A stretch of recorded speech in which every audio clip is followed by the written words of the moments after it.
Well, it's finally here, the biggest day in Australian sport, the 117th AFL Grand Final. 18 teams started their campaigns last November, and now it comes down to the two most outstanding teams for 2012. The weather in the last 24 hours has been cold and wet, but it certainly hasn't dampened the enthusiasm of Hawks and Swans supporters alike. Hello and welcome to the Toyota Hilux Grand Final countdown here at the South Melbourne studios of Fox Footy. And joining me for the big game here today are three of the biggest names in the AFL. Paul Roos, the premiership coach from the Sydney Swans in 2005. Gerard Healy, the 1988 Brownlow medalist. And a man that was 8-time All-Australian from the Adelaide Crows. Mark Rasciuto, welcome boys.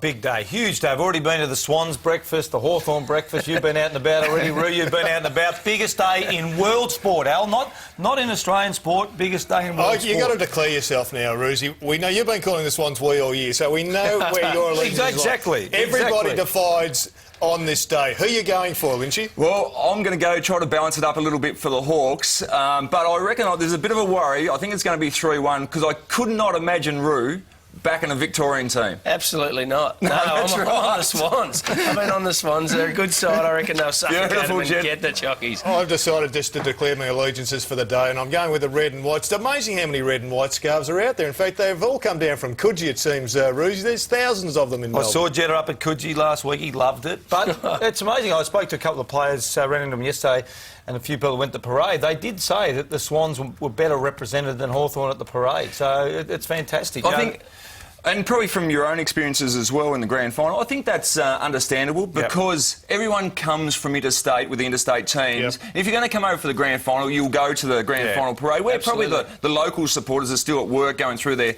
normal paces. But, Roo, talk to us about this time of day before the grand final as a player. How are the nerves? As a player, I mean, they're cranking up. They've been going for a while, but at this stage, you just want the game to come around. You just want to get out there and actually get into it, have a crack and try and win the game. You get sick of waiting around. You get sick of all the, talking to people and talking about the game. You just want to get out there and play footy. Did you get distracted on the way through the crowds? For instance, you're one of the great names of Adelaide, Buddy Franklin, one of the great names of the game. Does he get harassed, or does the bus go in under the shelter? No, you get through and you get looked after and you get taken care of. But the pressure Buddy would be feeling now would be immense. I mean, he has had a huge amount of pressure on all week to perform. He nearly didn't make it. Have a look at those boys. That would have made Clark happy, that piece of vision. Gibson getting run up. I'll tell you a story, Jetta, on that. I was in a coffee shop yesterday and Adam Goods and Nick Melchesky and Mitch Morton were walking past. I've yelled out, Goodsy, Goodsy, Goodsy, and he completely brushed me, absolutely brushed me. My wife Tammy had to get up and wander over, but he thought it was a Hawthorn supporter yelling at him. So the players will just get it all the time, yelling out to him, people coming up to him. But in a strange way, I think they have to get out and embrace it a bit. You don't want to be consumed by it, but I think it's good for them to get it. They'll go to the movies, to watch a movie, and all different players, different ways to relax. Absolutely. My mail was good. He knew exactly who he was trying to sing out there. Now, we know that there's been plenty of speculation over the last few days about the weather. Now it's time to cross up to the Weather Channel studios and Sally Ihan. And what's the prospects of a downpour at 2:30, Sally?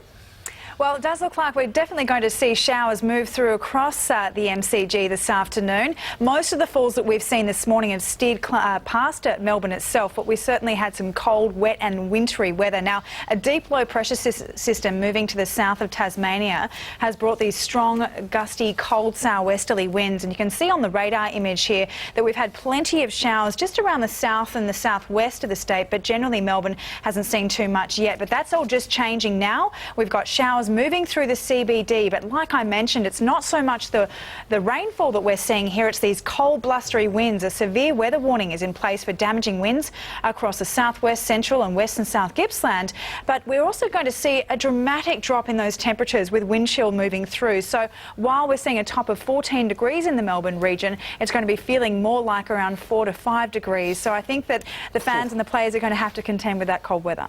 Certainly sounds like it's going to be very cold, there's no doubt about that. But it's not the snow and the hail that was forecast 24 hours ago, which is very good news. Now, Sally, are you back in one particular team? Who's your tip for today? Well, considering I am a Sydney girl, Alistair, I can't deny I go the Swannies.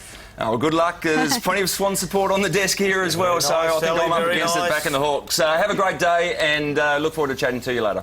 Thanks, you too. Thanks, guys. Now, you think, is that going to favour one team or the other? I mean, there's been speculation about a real contested game, and especially if we're not going to see the ball hit the big targets up forward so much in windy conditions. Does that suit someone? Well, I mean, the worst conditions are probably the wind, aren't they? I mean, you don't mind the rain coming straight down, you know, but the wind makes it really hard. And oh, look, I'm not sure. I don't think it really affects anyone. Look, maybe Hawthorn, because they're a short-kicking team, try to spread the ball. Sydney's game plans get it long and deep into their forward line. Roo, the Crows had an upset win against against the Kangaroos in really windy weather. I remember Wayne Carey kicked about 2 goals 7. And I think there's more upsets in windy conditions than there is in wet conditions. Absolutely. There is a bit of risk involved there, but what do? You just dumb down the game plan and kick long and play old-fashioned wet weather footy. And whoever adapts to that first and doesn't try and be too cute will get off to a good start. And we know that if you get off to a good start in grand finals, you usually go on a win. I think 10 out of the last 12 winners have been leading at quarter time. So I would be just playing basic footy, not trying to get too cute. Those short passes back inside across half-back, I'd be very, very doubtful about doing those. I'd be playing straight down the line and predictable footy. Goal kicking is going to be the big issue, though. Everyone's going to get their chances. Taking your chances is going to be the key point. Well, last week, both teams really struggled in front of goal. Now, I don't think people quite understand that you can line up for goal in exactly the same spot, and at 2:05, it might be going from left to right. 25 minutes later, the wind will be blowing right to left. It is incredibly difficult with these circumstances. And I think people in the grandstand don't often realise it as well, because at ground level it's vastly different, and you'll probably get some frustrated spectators today. Yep. You know, looking at clangers, why did he do that? How did he miss that goal? But you're absolutely right. The wind can be really, really tricky and does have a bearing on the game. Absolutely. You look at the flags on top of the grandstand, often bears no resemblance of the direction at ground level, certainly. Roosie, the MCG hasn't been a happy hunting ground for the Swans. 1 of 15 games they've won there. Does that play any part in this game or in the minds in preparation for the game? I mean, people talked about the hoodoo last week, Collingwood 11-7 at ANZ, and they won last week. I don't think so. Look, we don't play there often, you know, and you just get beaten. I mean, the other teams played better than us. I don't think it'll have any bearing on the game today whatsoever. I think in a grand final too, you can throw it out the window, because if you can't get up, you can play anywhere you want in the grand final day and you can perform, and if you can't, well, you're not good enough. What do you see in the coaches, Roosie? Obviously, you know a lot about John Longmire, the coaching game through the 2.5-hour period. How much of an impact are the coaches going to have? Yeah, I always thought that 90% of your job's done. It'd be interesting what you guys think in terms of being a player, Roo, on grand final day. But I think you've got to prepare, you've got to have it ticked off before the sign. And then it's really about managing your group. You know, matchups, what's happening with Mitchell, how's Richards going on Franklin, what do I say at quarter time, what do I say at half time, 3/4 time. But I think 90% of the job's done. It's now really up to the players. How much did you feel you impacted on your win and your loss in the grand final? Well, a couple of tactical things you do, but you've already practiced them. So it's not like you suddenly throw something out there. You've practiced there. We had a couple of really good stoppages. You know, 5, Nick Davis kicked that goal and then Amy Buchanan kicked the goal in the grand final. But, I mean, we'd practice them over and over again. So I think it's just the feel for the game. What do you need to change? It's more matchups, interchange, who's the hot player, who's not. They're the sort of things that coaches will be looking at all day. Yep. Well, we've got a great history, the two coaches of these teams, obviously, and John Longmire and Alistair Clarkson played a fair bit of football together. Yeah, they did. That's a nice mark from Hall. I think that's James Hurd. He's just taken the mark over. Hurd, I don't think he's going to mark the mark there, Hurd. He's just walking away. No, of course. So it's not my man. Yeah, not my man. Look at Hurdy. And I think we see Clarko coming up. I think actually John Longmire played his first game for North in the Battle of London. That was a good start. With in Clarko 87. In 87. Just eased him into AFL football. I think it was about 12 when he played his first game, Horse. It's ironic that John Longmire is finally in Sydney. Of course, he could have been there in the middle 80s along with Wayne Carey, but history has a strange habit of repeating itself, or at least catching up to itself. He's finally where he should have been. Yeah, absolutely. I think there was a story about that during the week. So. Absolutely. Let's have a look at the lineups for both teams. We'll start with the Hawks. There's been no late change for either team. And we've seen Shane Savage, as he's done so much over the last couple of months, will start as the sub. And good to see that there's no late changes. Yeah, it's tough work for Thomas. He out of the side, and obviously Murphy, Clark in. Thomas Murphy has now been stiff on 2 occasions. It must be heart-wrenching for him. But that is just one hell of a forward line. You look at that forward line, that is the real element of this game that would put fear into the Swan supporters. Gunston, a really good young player. Franklin, superstar. Bruce can get under your guard. Puopolo gives you so much bite. Roughhead, Rioli and Hale go down there as well. Puopolo, Franklin, Rioli, they won't have any trouble in the wet. It'll be interesting to see how Gunston and Bruce whether they can adapt to a bit more physical, strong, body over the ball top style footy. Their backline has been susceptible to, when isolated one-on-one, certainly Ryan Schoenmaker's be fairly comfortable in these conditions. Good athlete, vulnerable one-on-one under a long ball, but we're not going to see that too often. I wouldn't think so. And he's played on Reed a bit. And Reed's probably similar body type. He's not a big monster power forward, so I think Schoenmaker's Reed's not a bad matchup. Name Smith on the wing and you've got Shields on the bench. Surely one of those two go with Jetta. I would have thought Shields not from a pace point of view, but I think Shields is a really smart player. He's done that run with Roll all year. I would have thought he's smart enough to just keep goal side, corral Lewis and make sure he doesn't run past him. Let's have a look at the Sydney Swans and how they'll line up. Once again, there's a little bit of speculation. Maybe if the weather turns really ordinary, Mike Pike might go out of the side, and maybe for young Armstrong possibly, but that hasn't eventuated. Parker will be the sub, but that is a very predictable, solid unit, that team. And I think it's interesting your take on this, Al, too. I think sometimes those big guys like Mumford and Pike can get free kicks in the wet because the defenders can panic. So it doesn't surprise me that they haven't made a change. I mean, they are predictable. As we see them getting off the bus now, they are pretty predictable side, but I think that's their greatest strength. And I think having Pike there stretches the Hawthorn team and stops Gibson from zoning off a bit. Everyone talks about being too predictable, but at least when you are predictable, you know what you're doing. It's another thing for the opposition to know, and Sydney are just a very well structured side, and that's what you need to do to win finals. You're spot on. In my role playing with the Brisbane Lions, I think we played a wet weather style of football, didn't overpossess the ball, used the ball long into the goal square. So actually I didn't mind the wet weather conditions. Barn wouldn't let me out of the goal square, so it was great. And once the ball came in, the boys did everything they could to keep it there. So I was comfortable with the wet weather. Keep going back to the wind, though. For mine, big blokes struggle more in the wind. If they've got a game based on high marking, and it probably is going to affect Jared Roughhead, Hale, Mumford if he goes forward, and that's about it for the Sydney Swans, or Sam Reid, I suppose.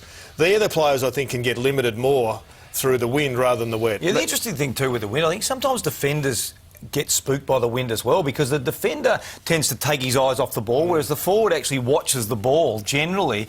And there are times when that wind just takes it to one side, the defender's watching the forward, and lo and behold, he sneaks out, takes a mark. So I definitely think wind's going to be a factor one way or the other. They've just got to compete, the big men, that's all they have to do. There's going to be a lot of long kicking down the line. They can't get out marked in there. They've just got to bring it down to the front so the small men know where to go. Ruse, I just wanted to ask you a question about Sydney. They like to, down in their defence, they set a stoppage up, and then they get the pace running forward. We saw the goal by Jetta last week. They did it against Adelaide with Goods and Jetta as well. Will Hawthorn try and play a defender always on the goal side of the highest forward, so someone like a Luke Hodge or maybe even a Burgoyne sit back there?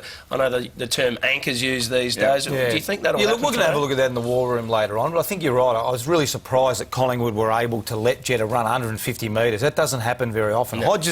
Hodges played that role a bit in grand finals and in finals, that really important sweeping role, and he does it really well. I think it'd be a good role for him today. Lynchy, I reckon just for clarity today, we just should declare that this is Roo and this is Paul. And now we're fortunate enough to cross to the MCG and catch up with the Sydney Swans assistant coach, Stewie Dew, a man that's done it all on the field. Now he's got an opportunity to coach a team to a premiership. Stewie, thanks for joining us.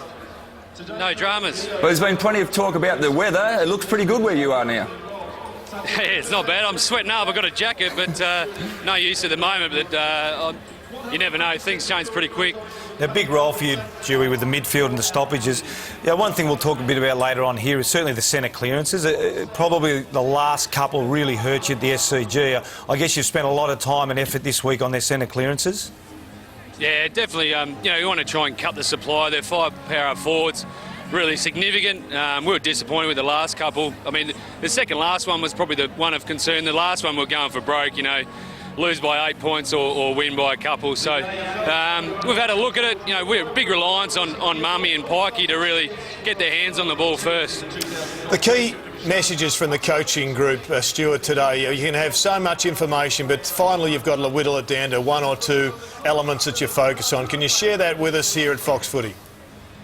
Yeah, you're wary of how much information you give the players, because probably what we say to them today really isn't sinking in. We've done our work previous days, really about the basics. I think it sounds very simple, but there's a lot going on, and there's no reason to finesse out there today. It'll be about getting it forward as much as you can. As simple as that sounds, that's all we can be. Just be clean with the ball, try not to fumble the ball, and try and obviously use the ball better than the opposition. Stewie, Adelaide made the mistake last week of not putting a tight tag on Sam Mitchell. They decided to look at the outside players a bit more. Will Bird get the job on shutting down Mitchell today? Yeah, Bird will certainly get the job at some point, but we haven't assigned just the one tag, because they do rotate through a bit. You know, if you go to him, then he'll jump out to the wing and half forward, half back, and then you end up in a bit of a merry-go-round. But we're certainly not looking to give him much latitude. Stewie, 4 years ago, you're in exactly the same position in slightly different colours. They're the colours you're trying to beat today. Does it feel a bit surreal or a bit strange? Nah, not really. It's funny, you know, the way things work out, but you know, you put so much time and effort into the club you're working for that, you know, right now, Hawthorn are a team we're trying to beat. So certainly today, I'm in the Sydney camp. Mate, obviously we talked a little bit before the adjustment coaches can make during the game. You've obviously got your set plays around your stoppages, centre clearance you talked about before. How much adjustment can you make if things aren't working that well for you? Yeah, probably grand finals are probably a little bit different to week-to-week games. That if the game is slipping, it's not like you can think, well, the game's gone and we can get one back next week. So sometimes the changes are a little bit more dramatic. I think, you know, think over the years of different positional changes. So, you know, we've got a few things up our sleeve, but hopefully we don't have to use them. Stewie, and you've played in some grand finals over the years. Anything special about this year that you can think of? In reference to 2000, 2004, 2008 as a player, and now, as we look at some vision here in the studios of you in some real good form in 2000 with Central Districts just kicking a beautiful long goal, as you did unfortunately again in 2004. I think you might be due. 2012 might be your year again. Yeah, it's funny. Someone mentioned to me today about every Olympic year I managed to be involved in a winning one, so fingers crossed that it just keeps rolling on. And how have the nerves been with some of the younger players? Obviously you got the experience there yourself. The nerves been pretty good? Yeah, I think the mood of the players has been really good. I think we've got a reasonable balance of, you know, we've got a couple of guys that have won one, some that have lost, and then sometimes it's good to have that youthful enthusiasm, you know. Right now, I say we've got a good balance, but in a couple of hours I'll tell you if it's right or not. Well, thanks, Stewie. Thanks for your time, and there's plenty of support here on the panel for the Sydney Swans, and I'm sure in the grandstand plenty of people were hoping that another Olympiad falls in the Swans' favour because of you. Thanks, boys. Thanks, Stewie.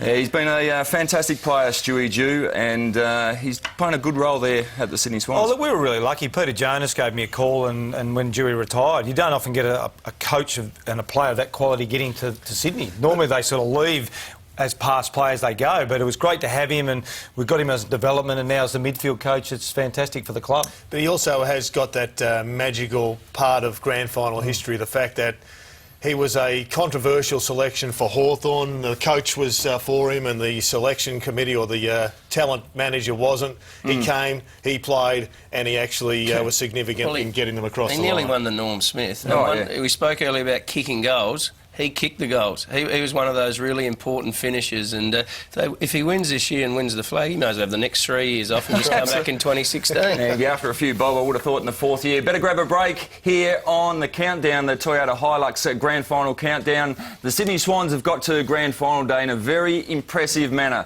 They got off to a flying start in 2012.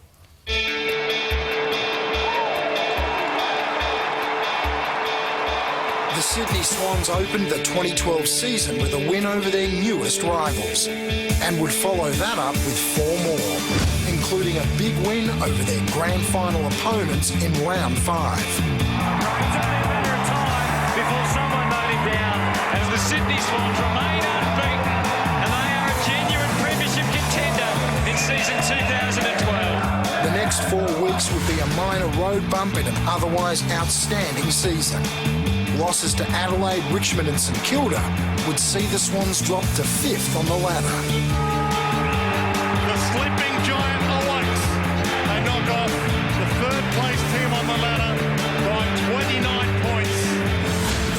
chance would be kind to Sydney. 9 straight wins, including St Kilda, Geelong, Carlton, and who could forget the last gasp finish against the Bombers. Siren will sound. He's played on. Umpire's called play on. The umpire has called play on. And the Bombers would have had a kick after the siren. Can you believe that?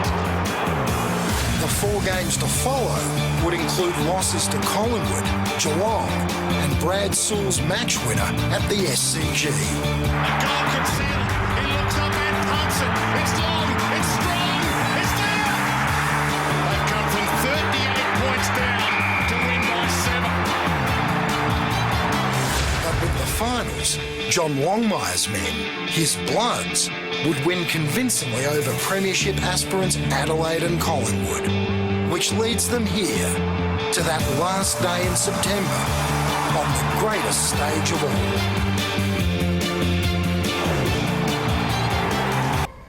Round 22 was certainly reinforcing the fact that you can never count the Hawks out. They trailed in the second quarter by 38 points to run out winners by 7. So a very impressive lineup with a lot of potent forwards, especially the likes of Rioli and Franklin. Now it's time for us to cross over to the War Room. Now we know there's a real heavy Hawks influence over there, so we've had to send Gerard Healy over there to try to balance up the argument with Brad Johnson and David King.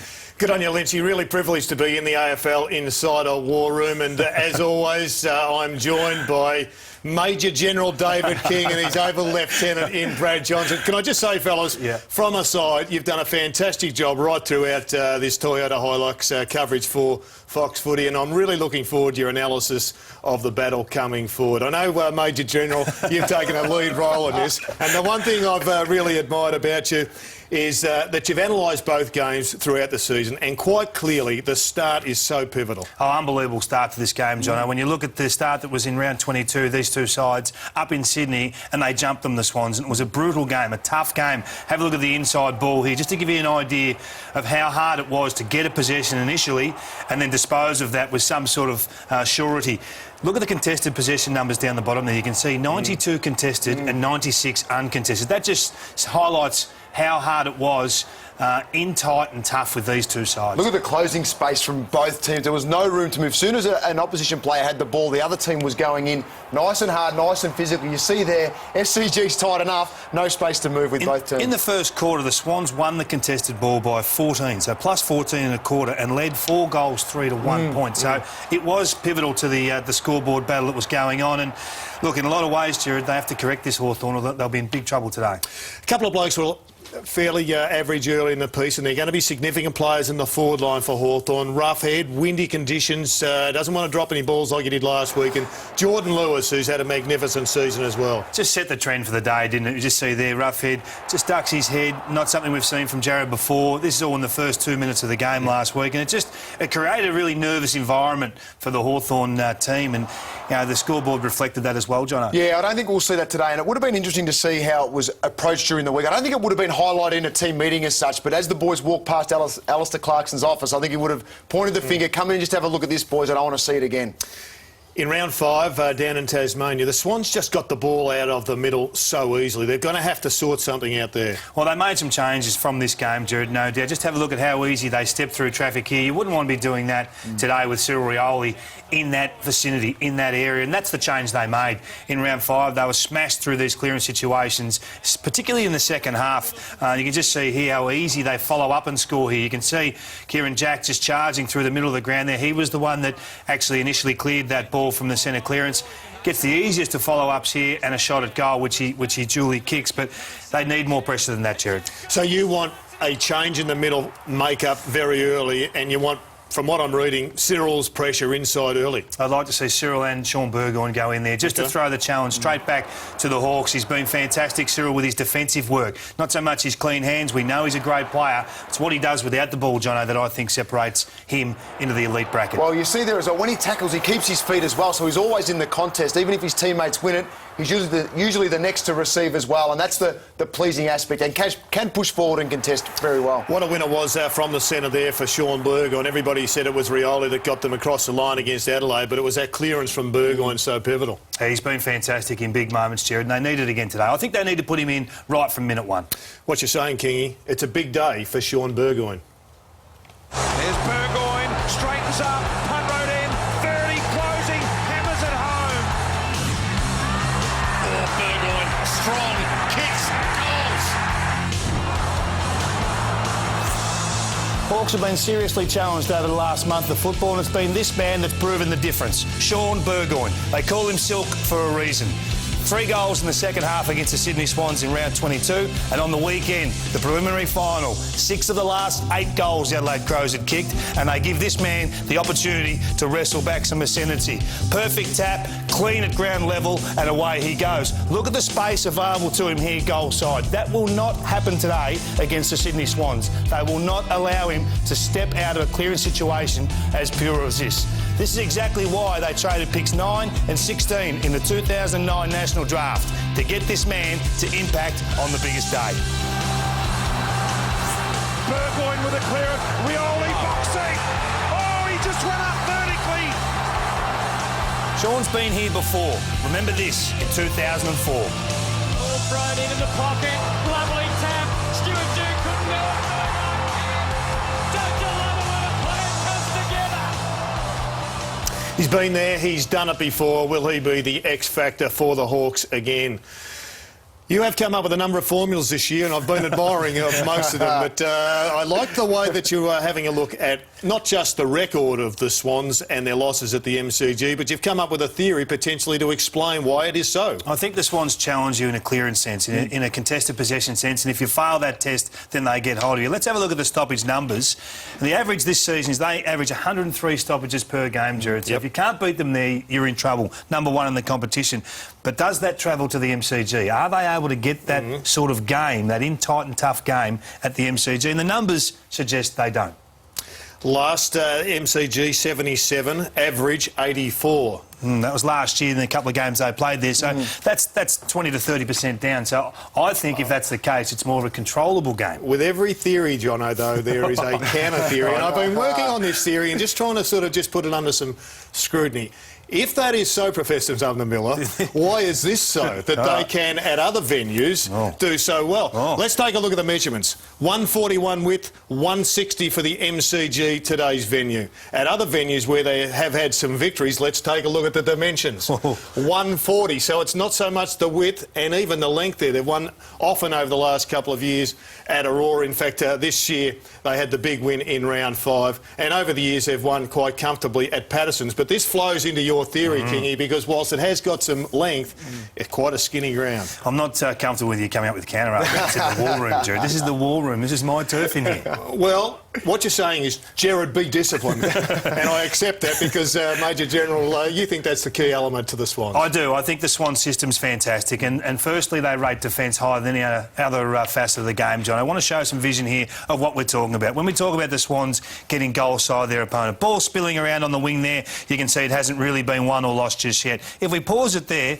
you can see the Swans are going forward. They're looking to get offensively in front of their men. You can see here charging off those Collingwood players, one-on-one down back, very disciplined. We let that roll. They drive the ball to the half-forward flank. They lose that possession there, and you can see the mindset of the Sydney Swan defenders now. Just pause that again there. You can see here Richard just coming back twice the speed that Dawes is resetting, and just these other midfielders here of the Swans coming back to give their defence first opportunities. We roll that vision just to show what that does. Richard's here, that's fantastic play, makes a big crunch there, a big bump, and if we pause it again just there, you can see what that leaves. If we draw circles around the Swans players, there's 2 there, there's 9 players of the Swans that are back first into that area where the ball's likely to fall, Jared, versus 4 Collingwood players. Now, that's the difference. That's the Swans brand. And the pleasing thing with that is, Jared, they run back with genuine pace. So they're not just dawdle back and think, I've just got to get to a zone position. They all get back to an area around the next contested possession, and then they get that release and flow forward. But then it's from there,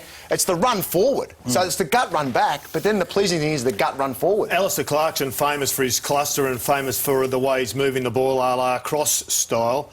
So he has certainly got a system, but From what we're seeing here, the Swans' defensive system is really helping their lack of raw talent on their list at making up the difference. You compare their list to the Hawks, it's quite significant. It is amazing, John. We're look at this through the week. The system versus the talent is as simple as it is. And let's have a look at the top 20 draft picks on both lists, and you can just see the absolute elite class that the Hawks possess. Well, you look there, Luke Hodge pick number 1, Roughhead 2, Alice pick 3, Franklin 5, Lewis 7, and then you got Hale, who was drafted at number 7 to the Kangaroos before moving over to Hawthorn. Then you go to Cyril Rioli at 12, Burgoyne at 12 at Port Adelaide, then moved over, Birchall 14, Shoalmaker 16 and Smith at 19. So there's the talent there, 11 players inside the top 20 for Hawthorn. You look over the Sydney Swans, Kingy, 3 players, and you've got Jared McVeigh at 5, Jude Bolton 15 years ago at pick 8, and Lewis Jetta pick 14, which is the jet of their team. Oh, I think that highlights, without having to go through in too much detail how they play, that they're role players at the Swans. They really are. They all play their role and it comes together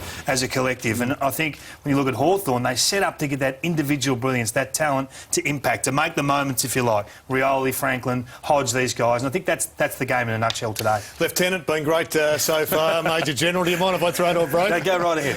Well, I guess no one gave the Swans a chance at the start of the year, but it was round 5 down in Tasmania where they first alerted us all to just how good they could be. It is a big game between two genuine contenders in the AFL season, and it's a massive day for their inspirational captain, Adam Goodes, as he becomes the game's record holder for the Sydney Swans. Setting it up. What a grab, 3-on-1. Roughhead in prime position. It's a goal. They're lining up. Rioli, Roughhead for his 4th, would you believe? And Hawthorn get to the half. 20 points clear of the Sydney Swans. This side, he had a bit of a glance. He takes it too long. It's only a matter of time. Hanbury kept coming, so did Jack. And Jack's got it in his sights and he puts it through. Here's Rioli, off doing a little dance and a jig. And they'll all be jumping now for joy because they finally kick one. And it's getting harder by the minute. It is getting harder by the second. As Hanbury kicks another one. Come out of this game thinking that Sydney are an outstanding football side, but they just smashed us at the clearances, they smashed us in the hunt, they used the ball really well. And as he breaks the record, he comes in, he puts it through. It's about the Sydney Swans and Adam Goodes to win the way they've won by 37 points. The Sydney Swans remain unbeaten. I think no one really knew until today just how good a side they're going to be. I think they're going to be a really, really hard side to beat all year. And they are a genuine premiership contender in season 2012. Welcome back to the Toyota Hilux countdown. It is a massive game, not too far away, and we see outside the studios here the wind is starting to swirl and the rain is starting to come down. That means we've got to cross over to two of the big names from Fox Footy, Anthony Hudson and Dermot Brereton. How is the weather at the MCG, boys? Well, people have talked about a night grand final. It feels like we've got one already. It's very, very dark. It's very cold. The rain's just swept in, but it's a bit like Lynchy's wallet. It's dark and lonely and it's very deep in here. No one gets in here much when it's dark like this. We've been doing radio out the front and the weather's just come in and out all morning, but this looks pretty serious right now, Derm. Here for a while, I'd say, Huddo, but we've seen the two teams come out in the ground. There was a rumour circulating earlier today. It was doing the rounds on all the social media networks that Mumford wasn't quite right. He's out on the ground, he's training, he's doing the warm-up, not looking 100%, but he's out there doing it. Yeah, my information is that he definitely pulled up sore after last week, and he is not 100%, and it's a hamstring, which means it can't be a fully torn hamstring or else they wouldn't play him, but they obviously know that he's very, very important. He won't be 100%, but he can get out there. Absolutely. We was listening to you guys a second ago about how pivotal it'll be in the middle of the ground. We see Josh Kennedy out there, looks good. They're all training pretty well. They set up, they've gone with their sub as Parker. He's more an in and under play. He's a young guy, can cover the lines, but he's more a get inside the inside of the pack, whereas Hawthorn have gone for another runner with their emergency, and that will be Shane Savage, who really can cover territory, but plays more on the outside of the pack. Hutto, you're noticing the wind, as we just mentioned before, the wind out here is very, very blustery. Is it the same there at ground level? It is, Derm. We're in the forward pocket. We were talking before how hard it would be to kick a goal from here. It's always swirly at the best of times, Derm. So do you think today will be that much different? The way it's coming in, we're watching the rain at the moment, it's coming in on a bit of an angle. It's just lightened for the moment. This forward pocket at the City end is a big drag from the near point post to the centre of the ground. You're going to actually have to aim it at the points on this pocket. I reckon it's going to play a little bit of havoc. You'd want to get the ball somewhere in the corridor. The team that plays the more direct football, corridor-type football into their forward line is going to impact the scoreboard the best. Dermot, intrigued about your revelation about Mumford. Do you think, given he may have a slight hamstring, he plays more out of the goal square and less in the ruck? Because surely they need him as a fully fledged ruckman, and they may be still considering whether he plays or not. Quite possibly, Jared. The three options are he doesn't play, last minute change, which I think it's a little bit late now that he's warming up behind us and we're only minutes away from game time. The other is play him as a full-time forward. I don't think you want to do that because this bloke is an exceptional bang crash, tough it out type ruckman who loves these conditions. I think the terminology, you run him till death, I reckon. Derm, we've got the best attack in the AFL in Hawthorn versus the best defence in Sydney. What would you take? My take is that the whole defensive structure, Hutto, of the Sydney team is the best defensive structure in the league. Their back six is competent. They're not all-time great players. Although Richards has been in wonderful form, they've got some players in good form, they're not all-time great players. So it depends about centre bounce clearance. As we saw with you, the one you were talking about, Burgoyne got the ball out to Rioli. It's one-on-one when you get it in there quickly. So centre bounce is going to be absolutely important. I'm shouting. Paul Kelly's just getting going here, boys. He's right 25 metres that way and he's about to drown us out, he's boys. Just ahead of Meatloaf at this early stage. Hey, Dermy, you said the Hawks were going to win by 10 goals last week and they just fell in. How are you feeling? Good point. Roo, this is a tough game. I really reckon this is a tough game to pick. But when the winner actually decides it themselves during the game, I reckon the margin blows out. Sydney can strangle a team, and if they strangle Hawthorn, Hawthorn won't score. You think Sydney can win by close to 4 goals. If Sydney fall over, they don't restrict Hawthorn and they impact the scoreboard and blow them away, they can win by 8 goals plus. It's tough to tell the winner, but whoever wins, wins comfortably, I say, rather than tough to tell a winner so they're going to be close. I don't think that's going to happen. Well, thanks for the insight there at the MCG. We'd like to keep you for another 2 or 3 minutes. If you can just wait, we might cross to you later, so stay in the rain, hopefully. Just one real quick one. Actually, we often see the emergencies warm up on grand final day. Have you seen any of the emergencies out in the ground? Great question. How do you look? I'll just look there. No, we haven't seen any of the emergencies. So I'd say they'll go in as selected unless something really drastic happens to a Mumford very late. Just the 22 out there for both teams. No worries, boys. Have a great day at the MCG. We will. Cheers, boys. Cheers, boys. Yeah, it looks like it doesn't look too bad. Certainly the speculation of the really bad weather hasn't come about at the moment, but we've got to cross back to the war room with sub-Jono out and with sub-Jetta out. And we thought we'd send over Paul Roos to fly the flag for the Swans with David King. Absolutely, Lynchy. We're going to have a quick look at some of the Swans setups, and in particular the horse paddock. Have a look at how they orchestrate space for Adam Goodes and in particular Lewis Jetta, Ruzzi. Yeah, look, this is a really important part of the strategy for the Swans. If we look at the last week when Jetta kicked that magnificent goal here, and you can see, as you can see the spotlight on him there, you look at him as he goes across, there's no one with him. They sort of leave him. They just can't afford to because he's such a smart player. But the most concerning image there, Kingy, is no one back. If you look right there in the centre of the ground where the umpire is probably where there should be someone there, and no one's going to catch Lewis Jetta. We've seen him this year run away from Dangerfield. Maybe Cyril might be able to track him down, but certainly Brown's not going to track him down. So that's going to be a significant part of the tactic today of the Hawthorn Football Club. And I just can't see, Kingy, someone, either a Luke Hodge, who's played that role really, really well, or a Gibson playing that role as a deep defender. So how do you see that happening? So in that instance, we have Sydney coming this way. So Sydney coming to the left of screen there.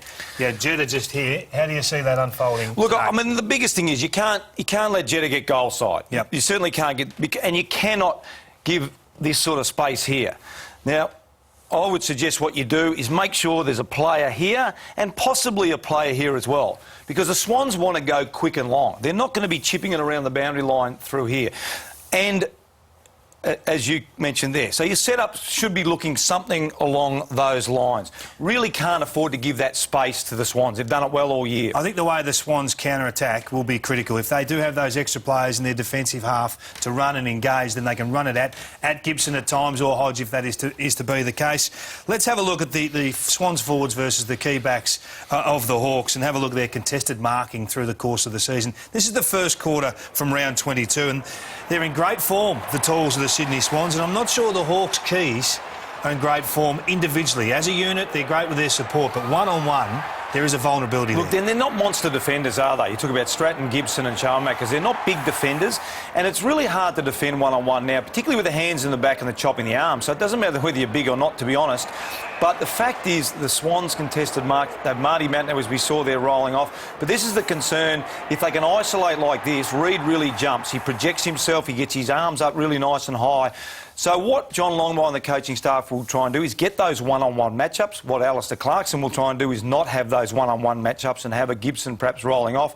And that's why I think they still will go with, I don't think it'll be a late change. I think they'll still go with the Pike, Mumford, Lewis, Roberts-Thompson, Goods, Reid combination to keep them honest. Well, it's an asset for them, isn't it? We saw it last week with Tippett versus the Hawks. He was able to contested mark the ball right up the ground, and in any one-on-one, he exploited Schoenmakers, who wasn't quite there last week. Even here, he doesn't really even attempt to spoil the ball. It's just that big frame. I realise there's no superly big frame, the overly big frame in the goal square today, but some of these examples here, size isn't really an issue.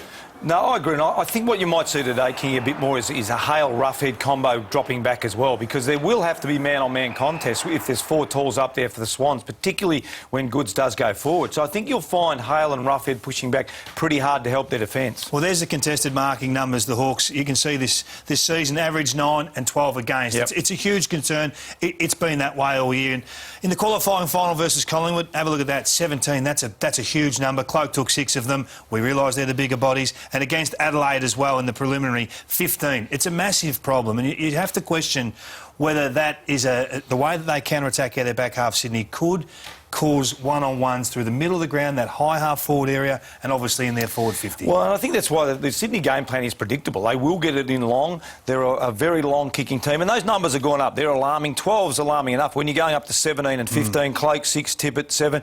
Perhaps the only thing that the Swans haven't got is that Cloak Tippett type player.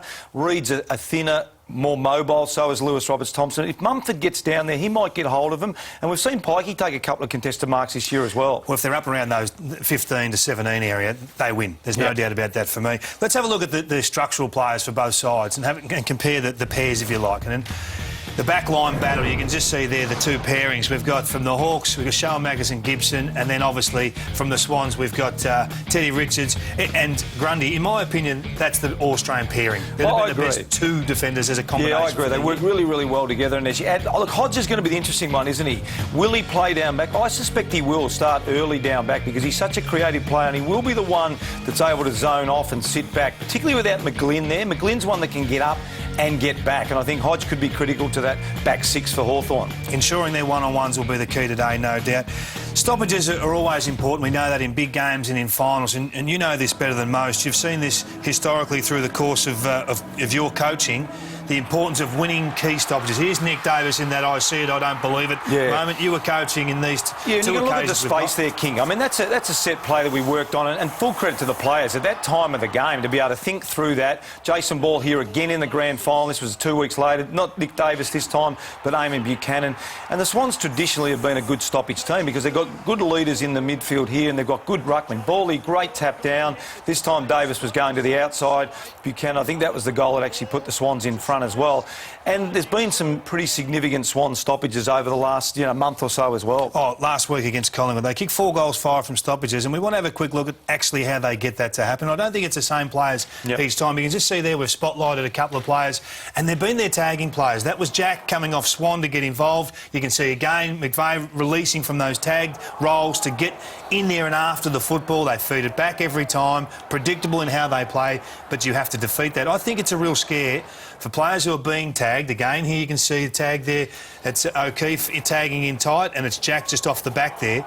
If you think that tagging player is coming with you, you're in trouble. Yeah, and it's something the Swans work on. Those tagging players become offensive weapons at forward stoppages. And let's remember back last year, the preliminary final, when Luke Ball kicked the goal at a forward stoppage against Hawthorn to put that game away. So Hawks have to be really, really strong on their defensive stoppage setups. Got to win your own ball in grand finals, and clearly you have to win the stoppages today, Lynchy, to have some success. Thanks, Kingy, no doubt about that, and we'll see what sort of impact those sort of tactics will take with the bookies. Matty Campbell from sportsbet.com.au has joined us. Matty, thanks for coming along. It'll be a busy day for your company, I would have thought. Yeah, much busier than last year. In particular, the turnover on the Norm Smith medalist and the first goal kicker. Yep. Up enormous amount. I think we've taken over 30,000 bets on the Norm Smith medal. Yeah, non-punters love the Norm Smith medal. For a bit of fun. Yeah. In fact, my daughter just rang me. She wants $10 on Sam Mitchell, if you wouldn't mind. No, he's $6. He's the favourite. He's been really well backed, but she'll get overs, of course. Look, most of the betting's been for Sydney because of the price. We opened up $2.80, so probably 2 bets to 1 on Sydney. Hawthorn just getting a bit of support as we get closer to the bounce down. The line's come to 12.5. It was 14.5. And there's been a lot of interest in Sydney under 39.5. That's been very, very popular. Certainly does appear that the odds are closing in on the early start, where I think Sydney started long odds. $2.80 Sydney, though, just irresistible value, Lynchy. Franklin has been the best back for the first goal kick. He's at $7. Cyril's at 10. Rough at 11. And the usual suspects are there, and I'm going with Lewis Roberts-Thompson at 15s. Mitch Morton, in a previous life at the Tigers, he used to be a regular first goal getter, so he might just be a nice little long shot. What about this man here, just limbering up out on the pocket, just dragging those around on the left foot, and an exciting player, just looking forward to a massive game. And if he has a big game, kicks a handful of goals, he might be one of those men that really features in the Norm Smith medal betting. He's been drifting, though. This has been really interesting. We just took about a 30,000 on Sam Mitchell at 30,000. We just took about a 20,000 on Sean Burgoyne at 17, so he's come into 16s. This has been terrific. Kennedy and Mitchell backed early in the week. As soon as it got wet, Bolton and Sewell got back. So 4 players have been back to win the Norm Smith, and who knows? It's just been sensational. I like one off the page, Kieran Jack. What odds is he? About 20s, 22s? Kieran Jack is at $17, and now that you like it, we'll turn him into 12s. Beautiful. Who do you like today, Matty? Look, from a company perspective, we'd really like Sydney to win. Because people have been backing Hawthorn since last year, and I think they're a genuine chance to win it. Hawthorn deserve to be favourites, so I think Sydney are a genuine chance. What about your tip, a sneaky, first goal kicker? First goal kicker, Lewis Roberts-Thompson. Nice. LRT. Or give us your Norm Smith, Smokey. I'll go with Burgoyne as well. Beautiful. Now, I think there's an enormous amount of talent there, and it'll be a fantastic game. The Norm Smith medal and the first goal kicker. As we break here at Fox Footy at the MCG, the Sydney Swans have been through their first warm-up, and they'll just go to the interchange and just change the boots and get ready for the biggest day of their year. What are they, really? Metal, formed into a shape. Cotton, cut and fashioned into a banner. In the end, they're only trophies, only icons. Mere symbols. Yet we covet them, crave them, need them. We sacrifice for them, we fight for them. For some, it takes a lifetime. Most never get there at all. So how do you know when you get there? What do you do?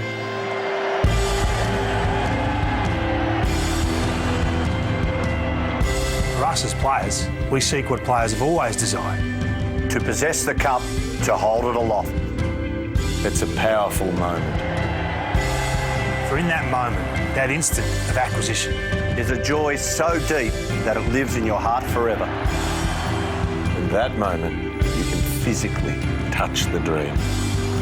You actually touch victory. That victory is represented by the flag, a reminder of that moment of triumph. For generations, players have held their prize high in a victory pose that is instinctive and universal. But we don't just do that for ourselves. We do that on behalf of everyone who has ever cared about us and the club that we played for. We do it for our coaches, our families, and everyone else who has supported our team. It's September. It's September. It's September. The dream is so near, So close. so close, you can almost touch it.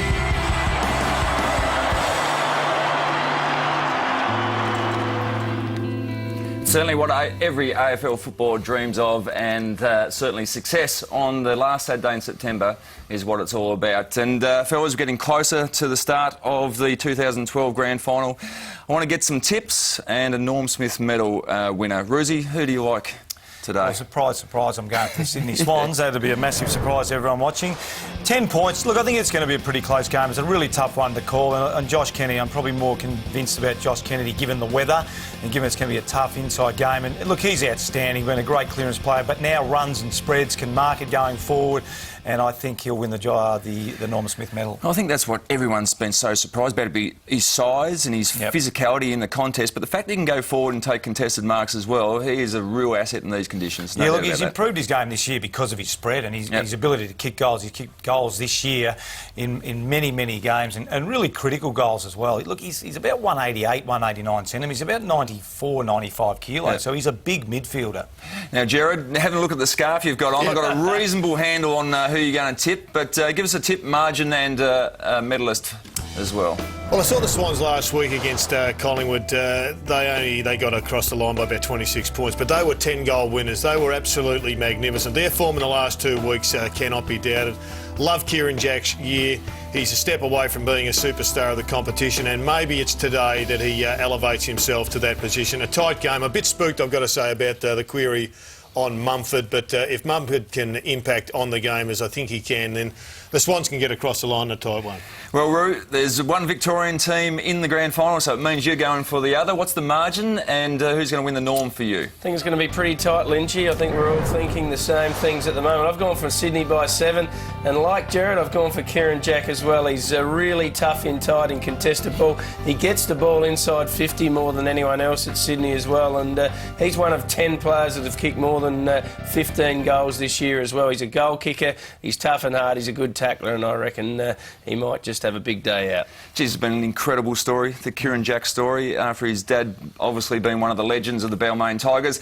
Into the war room, and Brad Johnson. Gee, we need to find some Hawthorn votes here shortly. Brad, who are you tipping and who's going to win the Norm Smith medal? Well, I'll look after you there, Lynchy. I'm going to pick the Hawks to win this game. I think they'll win by 25 points. I think it'll be a tight game for 3.5 quarters with the Hawks to kick away right at the end. I'm going for Grant Birchall to win the Norm Smith medal. He's averaged 24 disposals over the year, 3 inside 50s, 3 rebound 50s. But the biggest stat for me throughout his season is 82% kicking efficiency from half-back. So for me, Lynchy, it's Grant Birchall, and go the Hawkers.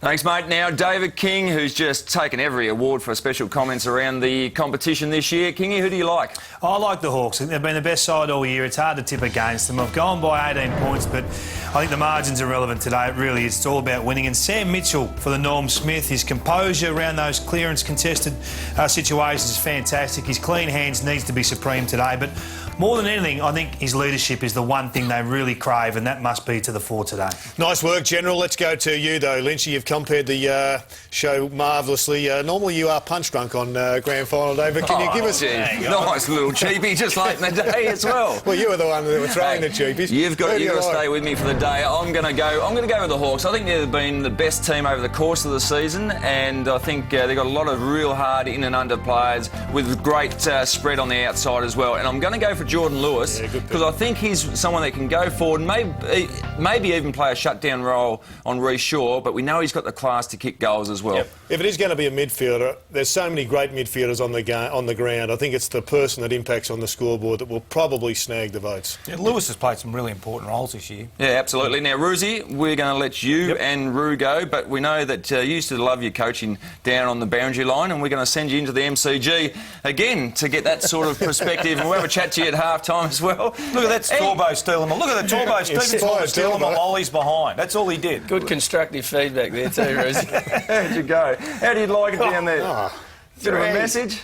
Come on, Stewie, get out there. What are you doing? From the coach's box, you didn't Were you on the boundary line in the grand finals? No, not in the grand finals. It was post that. You were down in the. You were on the boundary line in the 2001 grand final. I was outstanding. It was. Yeah, too. one of the real diggers that gets out there. First bloke to pat him on the back too. Welcome back to the Toyota Hilux Grand Final countdown. They were certainly some of the most significant moments in AFL history, and some weren't that good, but most of them were really good. There was a couple of really bad ones, and we always see some great moments. And Jetta, what are you looking forward to seeing? Anything you're looking forward to seeing today? Well, I think just more of what you just talked about, Lynchy.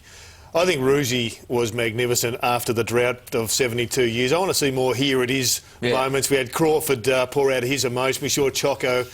The joy of the win, I think, is what we love to see on Grand Final day. What would you like to see, Jono? Well, when we focus on the game, Lynchy, I'd like to see the Hawks, at times, when it allows, go third man up at the stop. It's just to clear that area. That'll bring Alice into the game. It'll bring Young into the game. Smith, the outside runners that they need to get the ball in their hands of today. Kingy, what do you reckon? Well, look, I want to see the Buddy show. I want to see him light it up early. I want to see him separate this game and be the man we all think he is, and just absolutely put on a show for us early. Get the crowd involved. I think that you will never hear a bigger roar if he puts 2 or 3 through the big sticks early. His kicking could decide the result. It could, and especially early. I want to see him just light it up and enjoy the moment. Lynchy, what about yourself? Well, I don't want to see injuries play a role in today's game. I think we've clearly got the 2 best teams in the competition. I want to see 22 men go head-to-head all day and have an absolute cliffhanger. It should be an absolute cracker, I would have thought, but don't want 2 injuries just to tear the heart out of one of the teams. As we see the Sydney Swans coming onto the MCG. David King, talk us through this moment as a player, when you're especially coming on for the first time. Oh, you're nervous. You're nervous about failing on the biggest stage. That's what's going through your veins at the moment. You know who your role is and who your opponent is, and you're just thinking, gee, I hope I can get this done. I hope that today finishes on a positive note. I hope the man next to me plays well. I hope the boys lead well. And you hope that just the ball bounces your way, because now it's down to a little bit of luck. And the Hawks coming out onto the ground, led by Gibson and their captain, Hodge, back into the side. And they'll be faced by the words of one of the legends of the club. It's on the banner. Pay the price was the words that were ringing in the ears of Alan Jeans's Chargers when they got up against the Cats after having so many injuries early in the piece. Yeah, these 2 clubs have both had recent success. Obviously, the Sydney Swans in 2005 and the Hawks probably a bit earlier than we all thought in 2008. They were extremely impressive with that great victory over the Cats. It is an amazing time for players. It's an amazing time for fans, isn't it? Just to go to the ground and watch your team and support your team. Well, the atmosphere doesn't come around every year. It doesn't, and the atmosphere has been building all week. We've been down at Fed Square a fair bit this week. It's been up. It's been exciting. Plenty of red and white in the crowd as well. Plenty of people have travelled interstate to come to this year's grand final. It's going to be a ripping game. Any final thoughts, Kingy? No, I just can't wait for that first bounce. I think it's one of the marquee moments of our year, that first siren going, and we hope the umpire gets it spot on, Jared, and gets the bounce right, because that sets the whole thing rolling. And I reckon a final thought, Lewis Jetta, if he can waltz across the puddles, if there are going to be some puddles, he could well be one of the blokes we're talking about back here at half-time. Yeah, well, certainly not far away from the opening bounce. Like you should, we're going to get very comfortable, sit back and watch the first half, and make sure you come back to us for a massive review of the first half here on Fox Footy Channel.